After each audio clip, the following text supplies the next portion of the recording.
অংশ আর পারমিতার বিয়ে মেনে নিয়ে গায়ে হলুদে পারমিতাকে বরণ করলো হৈমন্তী। হ্যাঁ বন্ধুরা, এমনটাই দেখা যাবে। তাই সম্পূর্ণ জানতে ভিডিওটিতে লাইক দিয়ে চ্যানেলটি সাবস্ক্রাইব করে দেখতে থাকুন। গল্পের শুরুতে দেখা যাবে অরুণা ঠাকুরমশাইকে নিয়ে বিয়ের দিনক্ষণ ঠিক করছে। তখনই ঠাকুরমশাই বলতে থাকে, দেখুন কালকে একটা শুভ দিন আছে, আর বাকি দু মাসের মধ্যেও কোনো শুভ দিন নেই। তখন এই কথা শুনে অরুণা পুরো চমকে যায় আর বলতে থাকে, কি বলছেন ঠাকুরমশাই? এত তাড়াতাড়ি এত কিছু কি করে যোগাযন্ত্র হবে? কালকেই শুধুমাত্র একটা শুভ দিন আছে, আর 2 মাসের মধ্যেও নেই? ঠিক তখনই সেখানে চলে আসে মাস্টারমশাই। এসে বলতে থাকে, কি হয়েছে মেজবউ? তখনই অরুণা বলতে থাকে, দেখুন না দাদা, ঠাকুরমশাইয়ের সাথে কথা বলছিলাম বিয়ের দিনক্ষণ নিয়ে, কিন্তু ঠাকুরমশাই বলছে কালকেই নাকি একটা ভালো দিন আছে, আর বাকি 2 মাসের মধ্যেও নাকি একটা ভালো দিন নেই। তখনই লাবু চলে আসে আর এসে বলতে থাকে, বাবা, মা কোথায় গো? মা আমাকে বললো উনি নাকি সেলাই কাজ শিখতে যাচ্ছে, কই এতক্ষণ লাগে নাকি? তখন অরুণা বলতে থাকে, লাবু, দিদি তো সেই সকালবেলা বেরিয়েছে, বললো যে একটু পুজো দিতে যাবে, কই সেখান থেকে হয়তোবা সেলাই কাজে গেছে, চলে আসবে, এত চিন্তা করিস না। তখনই মাস্টারমশাইকে অরুণা বলতে থাকে, এখন কি করব দাদা, একটা বিয়ে ঠিক হয়েছে, এতদিন ফেলে রাখাও তো যায় না। তখনই লাবু বলতে থাকে, তা কবে বলছে? তখন অরুণা বলতে থাকে, কালকেই নাকি একটা শুভ দিন আছে।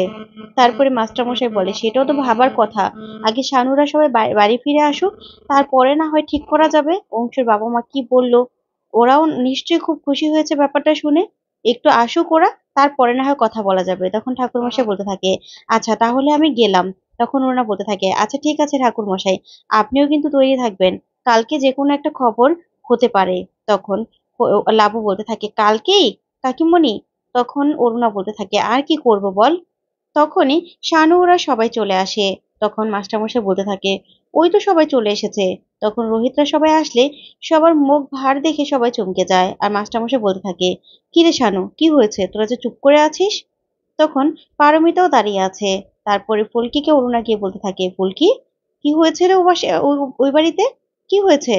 তখন ফুলকি বলতে থাকে, আসলে মা। তখনই রোহিত বলতে থাকে, আসলে অংশুদার বাবা এই বিয়েটা দিতে রাজি নয়, উনি এই বিয়েটা দেবে না বলে দিয়েছে। যা শুনে মাস্টারমশাই সহ সবাই পুরো চমকে যায়। তখন মাস্টারমশাই বলতে থাকে, কেন? তখন রোহিত বলতে থাকে, আর কি কারণ? একটাই তো কারণ। তখনই পারমিতা মাথাটা নিচু করে দাঁড়িয়ে থাকে আর মন খারাপ করতে থাকে। তারপরে দেখা যাবে তমাল বলতে থাকে, আচ্ছা, ওনারা না আগেই মনে হচ্ছে বিয়ের ব্যাপারটা জেনে গিয়েছিল, তাই এরকম করেছে। তখন শানু বলতে থাকে, আর তাছাড়া অংশুমানের বাবা খুবই রাগী, খুবই বদমেজাজি, আমাদেরকে কিরকম করে কথা বললো। তখন পারমিতা বলতে থাকে, থাক না ভাই এসব কথা, আর জেঠুমনি, এসব কথা বাদ দাও, আমি উপরে যাচ্ছি, আমার ভালো লাগছে না। এই বলে পারমিতা উপরে চলে যায়। আর এদিকে জেঠুমনি বলতে থাকে, কি, পারমিতাকে ওরা শুধুমাত্র বিধবা হওয়ার কারণে ওরা ছেলের জন্য মেনে নিল না? ওইদিকে হৈমন্তীও চলে আসে, আর হৈমন্তী এই সব কথাগুলো শুনতে থাকে দাঁড়িয়ে দাঁড়িয়ে। তারপরে দেখা যাবে এই কথাতেই মাস্টারমশাই বলতে থাকে, আচ্ছা, অংশুমান কি বললো? তখন রোহিত বলতে থাকে, জেঠুমনি, অংশুদার কি বলবে, কিছু বলার সুযোগই দেয়নি ওর বাবা। তখন শানু বলতে থাকে, দাদা, সবচেয়ে বড় কথা হলো পারমিতার অপমান হলো, সব থেকে বেশি তো কষ্ট পেয়েছে পারমিতা। ওকে যে কেন আমরা নিতে গেলাম সেটাই বুঝতে পারছি না, ওকে না নিয়ে গেলে ভালো হতো, আমরাই তো কথা বলতে যেতে পারতাম, তারপরে যা হওয়ার হতো। তখনই মাস্টারমশাই এ নিয়ে কষ্ট পেতে থাকে আর বলতে থাকে, তা অংশুমান কি চায় সেটাও তো জানতে হবে, ওকে একটা ফোন কর, তারপরে জানি। ঠিক তখনই অংশুমান সেখানে চলে আসে আর এসে বলতে থাকে, মাস্টারমশাই, আমি চলে এসেছি। তখনই রোহিত বলতে থাকে, অংশুদা তুমি এসেছো? তখন ফুলকি এগিয়ে গিয়ে বলতে থাকে, দাদা ভাই, তুমি এসেছো, তুমি এসো এসো, তোমার এখন মতামত জানাটা সব থেকে বেশি জরুরি দরকার, কারণ কালকে একটা শুভ দিন রয়েছে, আর বাকি 2 মাসের মধ্যেও একটাও শুভ দিন নেই। এখন তুমি কি চাও? তখন মাস্টারমশাইয়ের কাছে গিয়ে অংশুমান বলতে থাকে, মাস্টারমশাই, আমি আমার বাড়ি থেকে একবারে চলে এসেছি, আসলে আমি বুঝতে পারিনি বাবা মা এরকম একটা কাণ্ড করবে। তখন রোহিত বলতে থাকে, আচ্ছা অংশুদা, তুমি আগে তাদেরকে কেন জানাওনি? তখন অংশু বলতে থাকে, মাকে তো আমি কলেজ লাইফে অনেকবার পারমিতার কথা বলেছি, কিন্তু এতদিনে তো আর ওরকম কিছু হয়নি যে বলবো, তাই ভেবেছিলাম মাকে সামনাসামনি গিয়ে সবটা বলবো, তারপরে মাই বাবাকে বলবে, কিন্তু আগে থেকে কি করে যে ওনারা সবকিছু জেনে গেল সেটাই আমি বুঝতে পারলাম না। আর আমার বাবা এমনিতেও একটু বদমেজাজি, রিটায়ার্ড অফিসার তো, এমনিতেও উনি খুব রাগী, তাই ওনার সঙ্গে আমার তেমন একটা এমনিতেও বনে না। তাই আমি কিছু বুঝতেই পারলাম না। বাবা এরকম একটা কাণ্ড করবে, সবাইকে অপমান করবে আমি জানতাম না।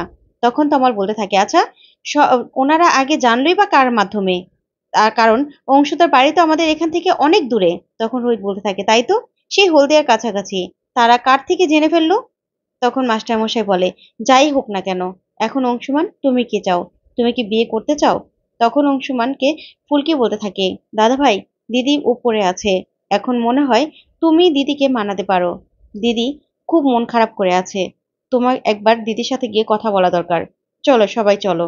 তারপর দেখা যাবে রুদ্র এসে সবটা শুনে মনে মনে বলতে থাকে, যে ভালোই হবে, যত তাড়াতাড়ি সম্ভব এই অংশুমানের সাথে পারমিতার বিয়েটা হওয়া দরকার, তাহলে রিকির মাথা থেকে ভূতটা নেমে যাবে আর ফুলকিরও একটা সাপোর্টার কমে যাবে। তখন রুদ্র বলতে থাকে, এই সুযোগ নিজের ভাবমূর্তিটা ফিরিয়ে আনার। তখন রুদ্র বলতে থাকে, আরে মাস্টার মশাই, এরকম একটা বিয়ে হওয়ার আগে সবসময় বাধা আসবেই, তার জন্য কি হয়েছে? পিছিয়ে যেতে হবে নাকি? ওদের বিয়ের জন্য যা যা দরকার সবকিছু আমরা করব। তখন এই কথা শুনে রোহিত বলতে থাকে, বাবা ও রুদ্র, তুই তো দেখছি ঠিক হয়ে গেছিস। তোর মনের মধ্যে যে এতটুকু মনুষ্যত্ববোধ আছে সেটা দেখে হয়তোবা সবার ভালো লাগছে। না হলে সবাই অদ্ভুতভাবে তোর দিকে তাকিয়ে থাকতো না। কারণ সবাই হয়তোবা ভেবেছিল শালিনী এরকম একটা কাণ্ড ঘটালো, তার মধ্যে তুইও মনে হয় সবটা জানতি। অবশ্য সেটা প্রমাণ হয়নি, তারপরেও। তখন রুদ্র বলতে থাকে, রোহিত, সবকিছু তো সবসময় প্রমাণ হয় না, তাই এরকম ভাবে বলবি তুই আমাকে?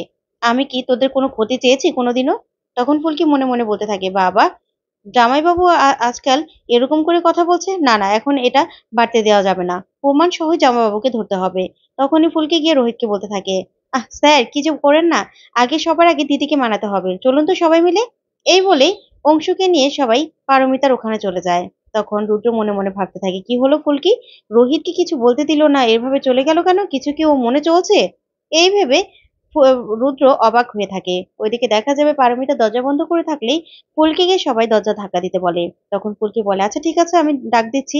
তখন ফুলকি ডাক দিলেই পারমিতা দরজাটা খুলে দেয়। তখন পারমিতা ফুলকিকে উদ্দেশ্য করে বলতে থাকে, ফুলকি, এবার তোমার দাদা ভাইকে ফোন করে বলে দেবে যেন তার মাথা থেকে এই বিয়ের ভূতটা নামিয়ে নেয়।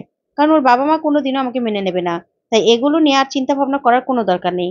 তখনই পারমিতা অংশুমানকে দেখে পুরো চমকে যায় আর বলতে থাকে, তখন অংশুমান বলে, পারমিতা, যা বলার আমাকেই বলো, ফুলকিকে কেন শোনাচ্ছ? তখন ফুলকি বলে, থাক না দাদা ভাই, আমাকে শোনাক না দিদি, কারণ সব থেকে বেশি অপমানিত তো দিদিই হয়েছে। তারপরে পারমিতা বলতে থাকে, আচ্ছা, সবার সব কথা শুনেছি, কিন্তু বিয়ের কথা কেউ আর কখনো বলবে না। তখন রোহিত বলে, বৌদি। তখন পারমিতা বলতে থাকে, আমি তোমার এই কথাটা জানি ভাই, তুমি প্লিজ আমাকে আর অনুরোধ করো না। তখনই সবাই মিলে বাইরে চলে যায়, অংশুকে কথা বলতে দেয় পারমিতার সাথে, যেন অংশু বুঝাতে পারে। তখনই অংশুমান পারমিতাকে বলতে থাকে, পারমিতা, আমি না কোনোদিনও এই সুযোগটা পাইনি যে বাবা মাকে বলবো। আসলে আমি কোনোদিন ভাবিনি যে তোমার সাথে আমার বিয়ে হতে পারে, এটা ঠিক হতে পারে। আমি সত্যি ভাবিনি। আমি তোমার কাছে হাত জোর করে ক্ষমা চাইছি আমার বাবা মার পক্ষ থেকে। তখন পারমিতা বলতে থাকে, দেখো অংশু, এই বাড়িতে সবাই আমাকে খুব ভালোবাসে। আমার শ্বশুর মশাই, যিনি আমার বাবার মতো, তিনিও আমার সাথে কোনোদিন এরকম ভাবে খারাপ করে কথা বলেনি। আর আমার শাশুড়ি মাও না, হয়তোবা এখন মন খারাপ করছে, কিন্তু না। তাই এই ব্যাপারগুলো তো আবারও ঘটতে পারে। তাই প্লিজ তুমি বিয়ের কথাগুলো আর বলো না। তখন অংশুমান পারমিতাকে বলতে থাকে, আমি যে তোমাকে খুব ভালোবাসি, আমি তোমাকে সুন্দর একটা জীবন দিতে চাই। যা শুনে পারমিতা চমকে যায়। তারপরে দেখা যাবে পারমিতা রাজি হয়ে গেলেই ওদের গায়ে হলুদের ব্যবস্থা করে সবাই। তখন হৈমন্তীকেও নিয়ে আসে, আর হৈমন্তী পারমিতাকে বরণ করে। তো বন্ধুরা, কেমন লাগলো